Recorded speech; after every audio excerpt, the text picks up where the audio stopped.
nothing quite prepares you for when your kids start to leave home. Like, I thought I wouldn't actually worry about it. Oh, look, it's a little teddy. But this year, well, actually next year, two of my daughters, my eldest daughter and my stepdaughter, they're both leaving home. And it's kind of, I don't know, it's kind of weird because you're sort of not ready. Like, I'm not ready yet for you to leave home. I haven't done all the things I was going to do. There was all these things I was going to do with you. Like, you know, the mother things. Like, the good mother in me realises I should have probably done a whole lot of stuff with them beforehand. Like, you know, to get them ready, you know, to leave home. I'm like, I need another, like, at least 6 months, maybe a year, maybe 2 years. Like, I didn't even finish Zoe's driving. Like, I didn't get the 120 hours done. We were 16 hours short, 16 night hours. And because my fault, I completely refused to fake hours like all her friends' parents apparently did. That's what she told me. And so now she's leaving without a license. But she said it doesn't matter because apparently in Melbourne they've got this really amazing thing called public transport, so she doesn't need. So I feel a bit like that's a really big bad mother thing. And the other thing I haven't done, because there's a few bad mother things. Like I thought, oh, you know, she can't use knives. She can't in the kitchen. Like, I'm a bit worried because the other day she's chopping up a mango with the knife, and she actually cut through her finger because she held the mango while she cut through. And then I had to drive her to hospital to get 3 stitches. And on the way to the hospital, I'm freaking out, going, you're moving out of home. You're not going to be able to... You promise me you won't cut pumpkin. You know, just buy your pumpkin pre-cut. And if you want to have pumpkin soup, you're going to have to ring me and I'll fly down and cut it for you because there is no way. You know, and that's another I should have actually done some pumpkin cutting training. These are things you don't even think of about your kids leaving home. They have to actually know how to use a knife. They actually have to know how to...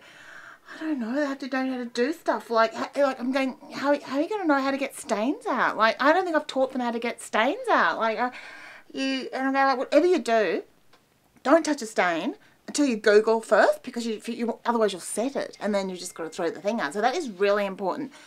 You need to do that. So I've got that kind of sorted, but I have to get a first aid kit together with a lot of tourniquets for when Zoe cuts her fingers off, you know, and it's just like, you know, it's full on. And how are they going to know how to do, you know, all those things that you don't know how to do until you're actually in that situation? And I went, oh shit, I was supposed to, I should have taught them how to cook better. Like, and I made one of those homemade books that mums make with all the recipes written out in it. That's what a good mother would do. But I think I've only really shown them how to use toast. I've shown them how to unpack the dishwasher. We've got that one sorted, so that's pretty good. But all the other stuff, it's kind of freaky. Like, you know, don't let, you know, kind of strangers, rapey strangers in the house. Don't tell people necessarily where you live, and don't be nice to people, but not too nice. I mean, these are country girls. I mean, they're a little bit, you know, not up to scratch when it comes to being hard. You know, I don't know what to put in. It's just a weird feeling to see the rooms starting to clear out, you know,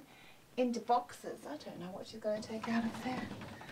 And then, you know, it's weird because they're just still like your babies, but now they belong to the world. They're not yours anymore, and I just have to go, and I was supposed to teach all these things, and you got to book them in for pap smears, and, you know, all the things about how to be an adult, and how to pay things. And oh my God, how do you actually learn to budget? I mean, I know I'll be getting those phone calls, I'm sure, because I used to make them a lot. And that's when you have to ring your mother, and you pretend that you're actually ringing to say, hi, I really missed you, but you're actually asking for money because you've spent all your money. It took me a long time to realise that spending your study check in the first day, while it was a lot of fun, it was a really bad idea for the 13 days of not very good fun when you were hanging out. But that one day when you got really drunk and went out dancing and bought yourself really nice shoes, that was amazing.